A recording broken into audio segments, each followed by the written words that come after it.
let's begin the lecture. So today we'll follow up from what we have last week. All right. So from last week we talked about the microarchitecture basic, which is the ISA and kind of like the high level hardware, right? So the ISA is basically is a method to kind of like command our computer, right? Basically, these are lists of command we can issue. And once issued, somehow we will assume, as a programmer, we will assume that the computer would pick up the command and do the command, right? Microarchitecture are the hardware that perform the command, right? These are the hardware behind the implementation of the ISA. And it connects the circuit together and make sure, hopefully, it functions without bugs, all right? When I said hopefully, how many people write software with bugs? Me too. Raise your hand. It's common, right? We write software and we have bugs all the time. Same goes to hardware. We also sometimes have hardware bugs, right? So these are the things that we have to be careful and make sure that the microarchitecture that we implement follow the ISA and do exactly that, right? And hopefully it doesn't have a bug, because I mean, imagine you have like a bug in an adder, you try to add two numbers, it's like a weird behavior going on, and that would be really bad, right? So we try to make sure there's no bugs on the hardware. Then we also develop the concept that let's say you're running your computer, and let's say you are the god that have the ability to freeze time, all right? You're running your computer and you can freeze time. Imagine you're debugging your program. You're running line by line, or you don't let it go. You let the time stop at this line, right? So anytime you stop your program, the computer is in some state. We call this architectural state. These are the state that you can measure. Things like what's the value for this variable, right? When you stop time and you're debugging your code, you can then print out the value of your variable so they can debug, right? These are the ability that you have from the architectural state. These are things that programmer can measure. All right. And then to run a program, let's say you're debugging, the one thing you do when you debug is let's go line by line, right? I'll let the next line run. Again, when you have an instruction in a program, what happens is the computer process the instruction move from architecture state 1 to the next state. And the ISA dictate what the next state will look like. For example, you write a program that add two numbers together, right? The next state is going to be essentially the result of your add, right? And then we talk about the pipeline in processor design. So I give you like a really high level. Always a bug here. We need to fix this. This is program counter. All right, this guy should be the program counter. All right. But then the pipeline is going to be fetch, decode, execute, memory, and write back. All right, and we told you that hey, you can't simply just have a high level design and make it available. You need to kind of add the hardware to support it. And to do this, you need the pipeline register. This is to store in the middle of your execution of that one instruction, store what happened in the middle so you can keep the progress and then resume, right? Last week I compared to like when you're playing games like Mario or like any kind of game like Rockman, right? When you're like trying to fight the boss, right? You don't, in many cases, you don't go all the way to the boss and you fight and you win. So you have a checkpoint in the middle of the stage so that if you fall or you like something happened to your character, right? It dies. It resumes back at the checkpoint. So pipeline register is kind of like that checkpoint. You save what happened in the middle, right? Then you transition to the next stage. This can be costly. I mean, think about it. You need to store the data, which means that you need a physical hardware to store the data, right? So it's going to become like, okay, let's say I want to design a next generation your Apple iPhone chip, right? Do I want to add 5 more stages to make it faster? Because in reality, if you look at your phone, right, your phone, the chip will likely have, say, 30 stages. like 25 to 30 easily, right? It try to make it as deep as possible, but at some point it's gonna consume so much power because you need to add these components. So that's become the design trade-off, right? Does the performance benefit outweigh the other things that comes with adding more pipeline register? All right, then we talk about instruction stall, and we kind of left it here where when you're running, sometimes you have things like data hazard. So this is what we're gonna transition today into the topic today. What is data hazard, right? So some cause of instruction stall, obviously, memory latency. Let's say you have to go to DRAM, and typically DRAM would take these 10 nanosecond at best. Usually more. Usually more than 10 nanosecond. But like if you're really lucky, you can maybe spend like 10 nanosecond to go to DRAM. That's a long time in the CPU world. You look at, you buy a CPU, right? How many gigahertz do you have? 3 gigahertz and more. Right? Let's say it's 3 gigahertz CPU. It means that in 1 nanosecond, you can finish 3 cycle, right? 1/3. So in 1 nanosecond, you can finish 3 cycle. DRAM take 10 nanosecond at best. Best case scenario, take 10 nanosecond. That's 30 cycle. It's a long time, right? So if you need to access data, that takes a long time. In this semester, we're gonna talk about how to lower that, how to make it as if when you go access your data, it's really quick. That's the second half of the semester, but now let's assume it takes a long time. The second thing is data hazard, which is what we saw from last week. For example, I have this program, right? This program, the first line generate the new version of R0. That's our register value. And it just happened that the next guy need it right away. So the dependency goes here. I need R0. Okay. All right. I need R0. Then it generate R3. All right. It generate R3, which then is needed by the next line, which generate R6 needed by this guy. And also this line generate RH need by this guy, right? There's a lot of data dependency, which means that if we try to pipeline your design, and let's say this is instruction 1, instruction 2, right? Instruction 3, instruction 4, and instruction 5, right? And let's assume everything takes, every stage, fetch, decode, execute, memory, and write back takes 1 cycle, right? Let's assume everything takes 1 cycle. Oh, it doesn't share slides? All right, sorry about that. I thought it's share. It was sharing earlier. Somehow it didn't. Okay. Is it up now? Sorry. Okay, perfect. So, all right, now transition to the slide. So here, right, I have 5 lines of assembly, and they have data dependency. R0 is used by second instruction, for example, right? What happened here? It means that if I need to feed instruction to my processor, right, through the pipeline, which means I can fetch, then decode, right, then execute, then memory, then write back. All right, that's the first instruction. Now, when can I start the second instruction? In the pipeline design, I can fetch here, obviously. I can go, hey, I need to fetch the next line. Now you're in the decode stage, right? You're in the decode stage. And then, oops, I need R0. In the decode, second instruction need R0, which should be updated after this thing is done.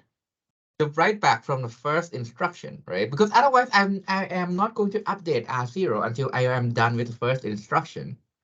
Which means that I'm not doing anything here until R0 becomes available, right? I cannot do anything. This is like basically useless stalling. I'm not doing anything. Then I can execute because now I have R0, right? And then we can kind of run into similar situation here. All right. Any questions so far about this problem?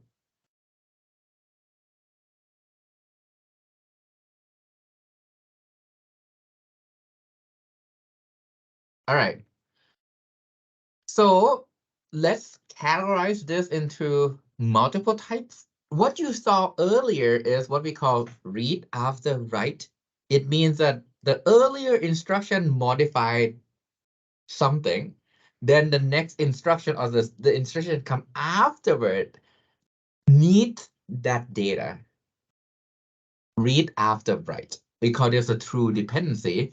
And it doesn't have to be the adjacent instruction. It can be further apart. As long as they are both in the pipeline, there is going to be dependency because the data is not available yet. I need to wait. All right. The second problem is called write after read. We are not going to see it now in the pipeline design. We will see this in a few more lectures when we try to optimize our CPU. When we try to optimize our CPU, you will run into the second class of data hazard called write after read. But because we are not running into it right now, I will not talk about the problem yet. It just happened to be if you have to do the write after some read to a register, there can also be potential problem in the future. Also, write after write, we call this output dependency, also can potentially be a problem. Now let's focus on the first type. Let's focus on this type. All right. In an in-order pipeline, only the first type exists. So how do we deal with that? Simplest solution, I do nothing. That's the easiest solution. I will do nothing until the data is updated. Then I go fetch the correct operand. It's as simple as that, right? We call this inserting the bubble. In order to make sure we get the new R0, for example, right? I make sure that the instruction does nothing until R0 is updated, then I resume. In the meantime, because these are actual wiring to your circuitry, when I said do nothing, what do you have to do? I will have to send the command to actually say, do nothing here, all right? Otherwise, they might randomly add random number. But these are wires, it's just ones and zero. So I need to make sure I send what we call no op. Sometimes we just write the word NOP. No operation here. It's just a bubble. Don't do anything. Hey, please hardware, do nothing here. All right. The simplest form of no op is just, for example, to make sure the pipeline register doesn't have to take in the new value. I just disable the pipeline register to take the new value. Just keep holding the old value until I'm done. All right. So that's one way you can send a no op. All right. You can also send an illegal opcode. It's like, oh, I don't know what this is. I'm not going to do anything. So multiple things are possible. Basically, we just want to make sure the hardware doesn't perform any operation. All right. Basically, the pipeline register send out empty operations. Say, hey, don't do anything. Why is don't do anything good here? Because it also doesn't waste a lot of power. It doesn't activate anything. All right. So don't do anything for now until my operand, the R0, becomes ready. Okay. All right. And to stall basically mean when I say stalling means that I don't move my program until I'm done with the write back. To do this, just make sure the program counter doesn't go to the next line. All right. And that's it. The first thing is make sure the program counter doesn't go up because otherwise it will try to fetch the next line when you're actually trying to stall. And the second thing is then send invalid instruction or no ops into the pipeline. Like, hey, don't do anything here. Okay, so there are two things that you need to do. Disable program counter from going up. Don't go to the next line. And make sure you insert the bubble saying don't do anything. All right. So the condition to kind of formalize this into some kind of equations, right? Let's say you have instruction 1 and instruction 2 that have dependency, right? The two instructions are dependent on each other. Instruction 1 is generating result for instruction 2. We said the distance between the two instructions is basically literally the distance. If you look at assembly lines, how many lines apart are these instructions, right? Then the dependency will dictate that you need to keep stalling. You need to keep stalling until the distance of the dependent instruction is greater than the distance between decode and write back. Basically, you need to keep stalling until the first instruction finishes the write back. Right? Recap of this equation. Stall until the first instruction finished the write back, so that I have a new value. Now then you can resume. All right. So in this case, for example, you need to keep stalling the decode stage until you write back the data to the register file. All right. Give me a second, guys.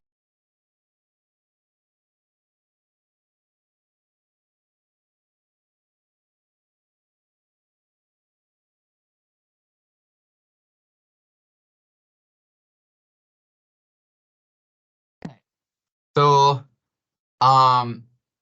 basically, once you have the data in the register file and it's updated, then you can resume. Okay. And so some quick analysis, I guess. Here is the table that say you can have different instruction type. The R type are anything that use the register. That's why I call it R type. It's a register. I need register. Load type means that it have interaction with memory.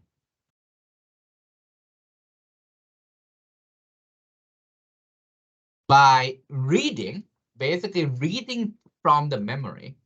Store means I'm writing to the memory.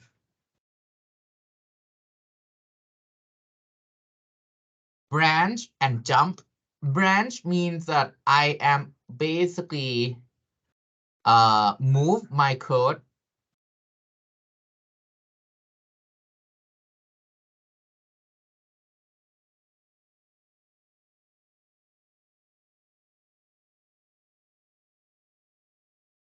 basically I am going to some line, like if else, for example. This is a branch instruction. If you check the condition of certain things, and if it's true, then I branch to this part of the code. Otherwise, I go to the next line. Jump means that I go from one line in the code to another line. Always go there. Jump register means that I go to some line, but that line depends on some condition. All right. So the first 3 column is something to do with the data: register, load, and store. Right? Register and the memory. The last 3 columns has to do with branching. And branching, why do we have to read register? All right. Why do we have to read register? Because sometimes you have a code like this. If A is less than B, do this. Else, do some other thing, right? A and B are in the register. Both A and B are in the register. So in that case, you need to read the register to be able to tell, are you going to the if or are you going to the else? Let's say the next line is the if. The else is like somewhere in assembly code that's not the next line. It means that I need to basically check what's in the register, right? Okay, so that's the column, the R type, the load, store, right? On the row, it's just a stage: fetch, decode, execute, memory, write back. The things in here are the action that happen. Action that can happen. I need to read some register. Read means I need to read some register. It means that whenever you see read register, it means that potentially I can have dependency because someone can write to the register I'm trying to read, and that's all. Okay, someone can write to the register that I am trying to read right now.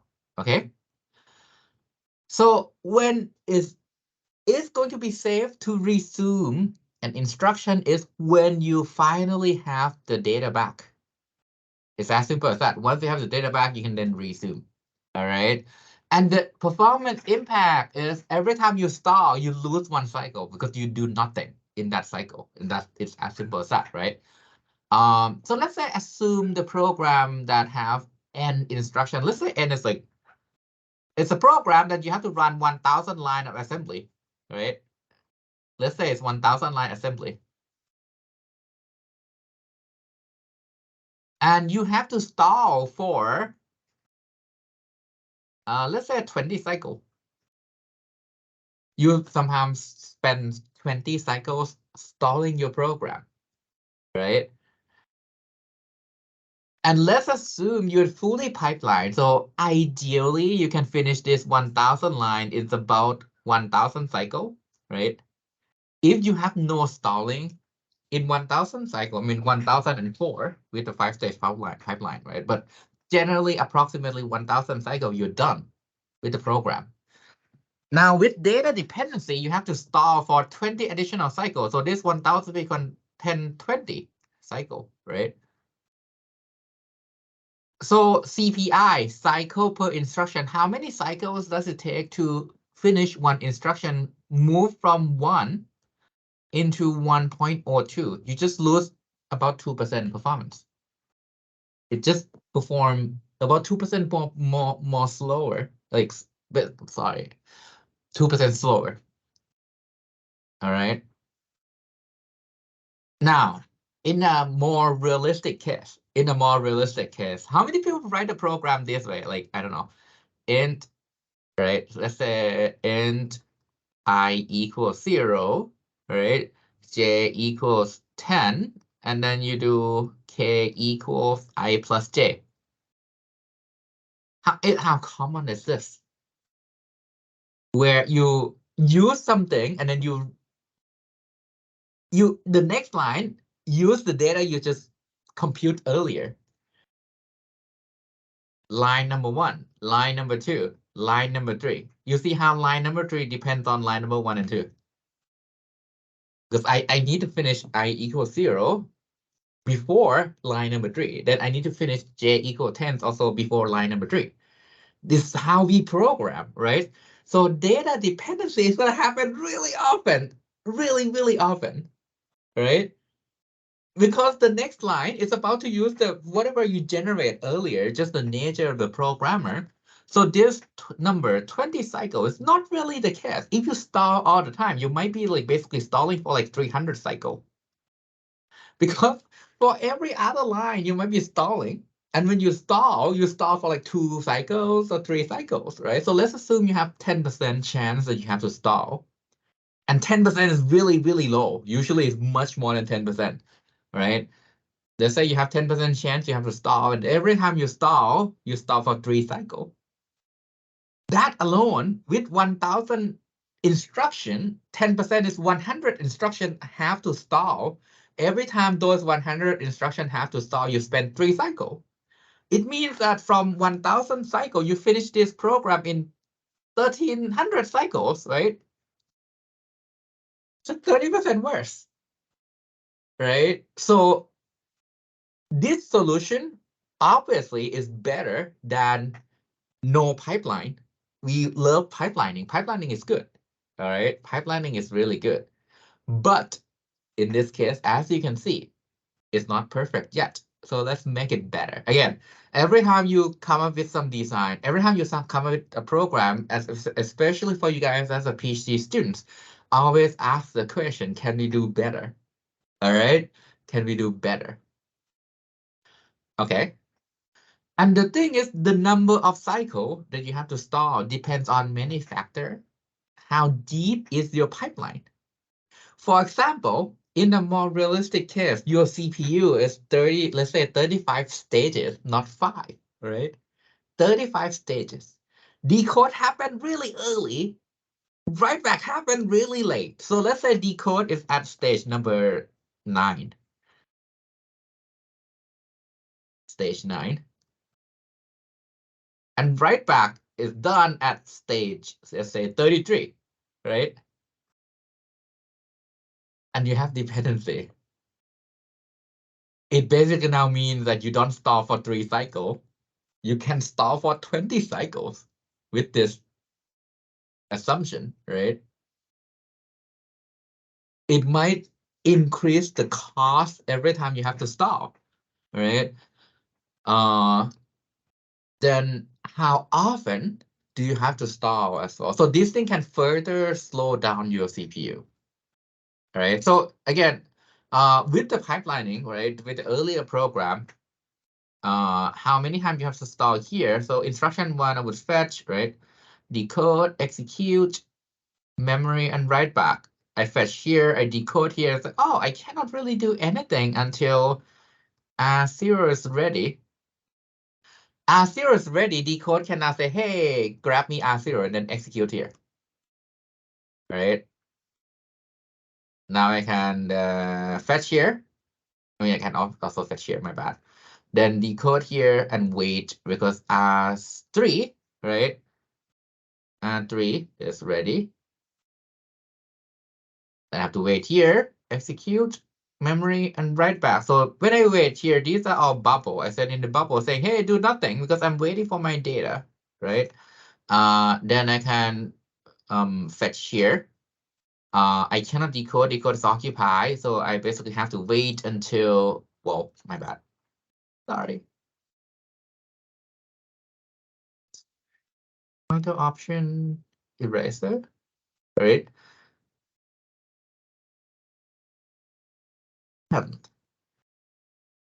I can actually execute here. Why? Because this guy has no dependency, right? I can go to address AD, get my data, and write to R8. But the thing is, R8 is ready here. R6 is ready here, right? So it means that when I fetch here, decode here for this guy, I have to wait until R8 becomes ready, and then I can execute memory and write back, right? So as you can see here, it's not perfect. It does take a while, right? Now, we can go with the second option. I don't want to stall because I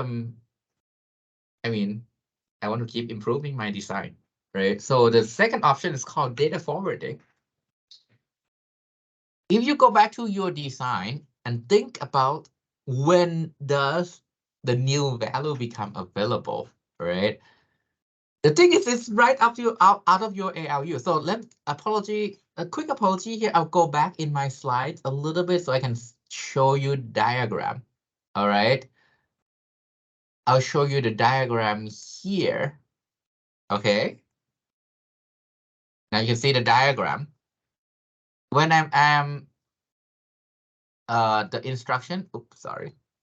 So let's say this is instruction 1, instruction 2, right? And instruction 1 produce R0. This guy required R0. Basically, instruction 1 generate the data for instruction 2. And earlier on, with the stalling option, right? I have to wait until R0 is updated here.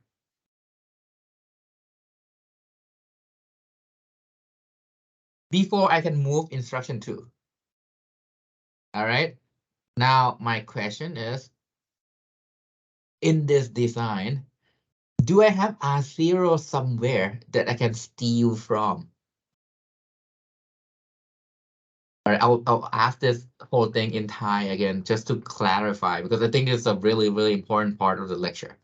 ก็คือตอนนี้เรามี instruction 1ที่มัน generate R0 ให้เราต้องใช้ R0 สำหรับ instruction 2 ค่ะ ซึ่งที่เราบอกกันinstruction 1มันต้อง set write back ให้จบเลยปุ๊บมันถึงจะถูกอัปเดตใน register file แต่ถ้าผมบอกว่าเฮ้ย instruction 2ในมุมมองของ instruction 2เราจะโกงโอเคนะทุกคนเราจะโกงเราจะทำตัวแบบทำไงก็ได้ให้ R0 มาถึงเราเร็วที่สุดค่าของ R0 มันอยู่ตรงไหนครับทุกคนเราจะเอาแค่ค่าของมันอ่ะเพราะเราต้องใช้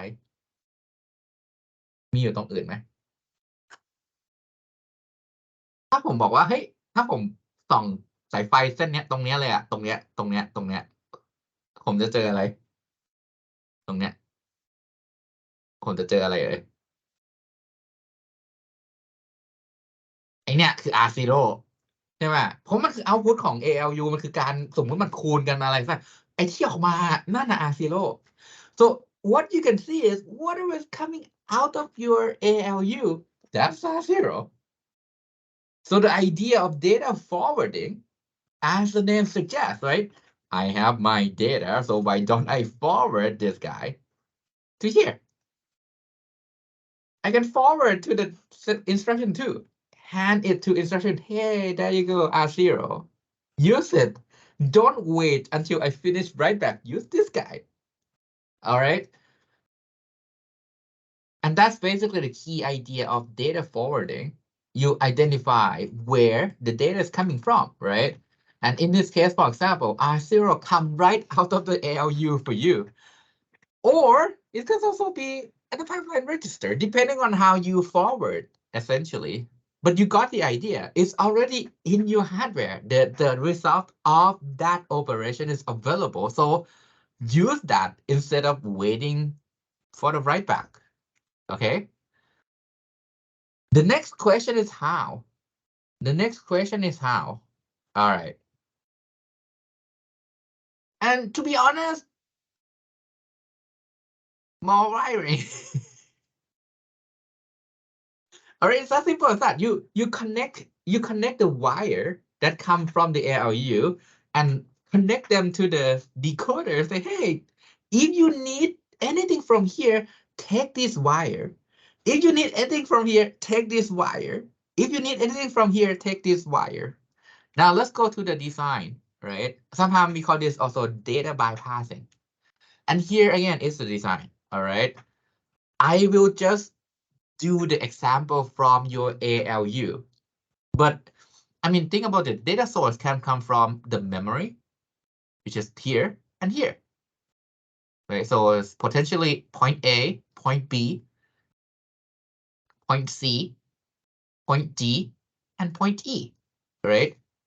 Why is point E another data source? Because at point E, I have not put my data in the register file yet. It's out there. If you need this, use it. So basically means that what I can do is I can connect point C to this, right? Point D. Okay, this is gonna look really ugly, but reality is basically I've connected wiring here to make sure I can always use the data whenever I need it. All right, if I need the result of my ALU at any distance, I can use it. You can use point C whenever the whenever the distance is 1, whenever it's right next to each other, instruction 1 and 2, that's the dependency. If instruction 2 depends on instruction 1, use point C because instruction 1 is right there. Now let's say the distance is 2. If the distance is 2, it means that instruction 1 generate the result for instruction 3. Instruction 2 is like, I'm not involved here. It's only instruction 1 and 3. Then instruction 1 can forward the data to instruction 3 using the point D. Then the point E is when instruction 1 generates the data for instruction 4. All right. All right. Recap in Thai just to make sure.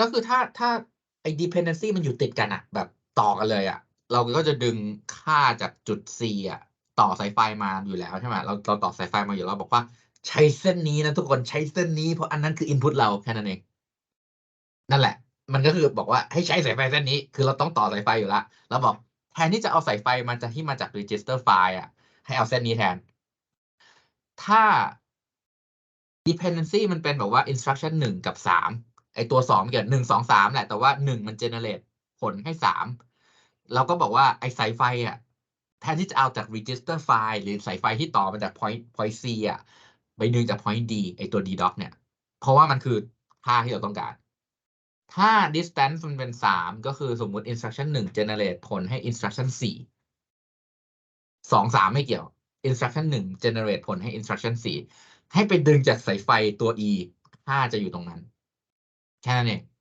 so again the key idea is well instead of taking the data from the register file take it from the forward part we call this forward part it's the part from the future that is forwarded to you all right that's it data forwarding in the super high level you do this in your lab all right you do this in your lab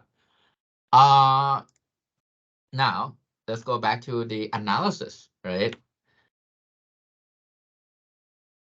here's our table so earlier right you have the analysis about stalling which means that you stall all the time because you cannot do anything until write back now you can the thing is most of the stuff is producing your data at the execute stage right once you're out of the ALU you have your data and most of the time you will need it in the execute so basically once you have your data you can use it right away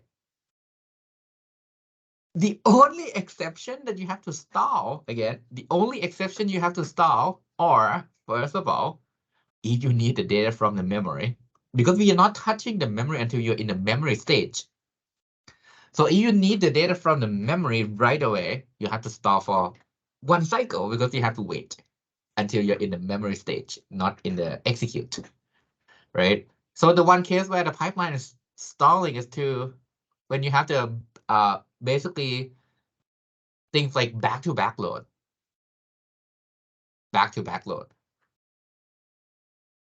you have to load for example here I put whatever is in that address into R0 and in the next cycle I need R0 right away in the next cycle I need R0 right away then you have to stall because I have to wait until I go to that part of the memory first right this is done in the memory stage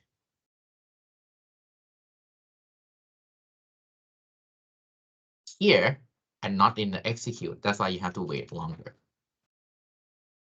now trade-off benefit this is awesome this is one of the in my opinion right in the early design for your CPU this is like one of the major performance improvement so you have single cycle hardware then you have pipelining which is a major improvement over single cycle architecture then you have data forwarding which is another really major improvement right? So this is basically everywhere. In every single processor you have nowadays in the world, they will do data forwarding. It makes no sense not to do it. The downside is it's complex. Consume power, but we don't care. The performance is really, really good. So most, if not all, chip design will have data forwarding because it makes so much sense, right? But consider you have to design this for like a 30 stages pipeline. You probably have to spend like a few weeks or a few months to try to make sure there's no bug and you don't put wire at the wrong places. Speaking from personal experience on a lab that I have to do, all right, with 5 stages only. So it can be quite annoying to get it right. Now, we're done with data forwarding. We're done with pipeline. One thing we haven't, two things we haven't talked about, branches. And to be honest, the memory. So the memory, we're not going to talk about it until the second half of the semester because it's a big topic and it's one of the major topic in architecture. Since I would say, well, it's been a problem ever, right? But it's been a focus since like year 2000, even now. Branches is the earlier problem that we try to investigate and tackle. There's still quite a lot of handful of branch paper, but you notice there's a lot more memory papers nowadays compared to number of papers that try to improve branching. All right, it's still a problem though. So the second cause, so we have talked about data hazard, right? The third thing that can stall your pipeline, because basically every time you stall your pipeline, you lose performance. So the goal is, how can I design your CPU such that it never stalls? All right. So the next thing is maybe branch. We can handle branch, right? Now we can transition to the next topic called branch prediction. I think it's a good time we do a quick break. Any question about data forwarding มีคำถามไหมครับ จบแล้วสำหรับ pipeline สำหรับ CPU ฝั่ง CPU ฝั่งที่เป็นcompute เราจะกำลังจะต่อไปที่ branch มีคำถามอะไรก็เบรกสักเร็วกว่าที่คิดทุกคนเราเบรก10 ถึง 15 นาทีแล้วกันกลับมาอีกที10 โมง 5 นาทีแล้วกันเนาะแล้วก็มีคำถามอะไรยิงไว้ในแชทได้เลยนะครับเดี๋ยวผมขอ stop recording ก่อนเพราะว่าจะได้อัปโหลดเป็น3 ตอนเหมือนเดิม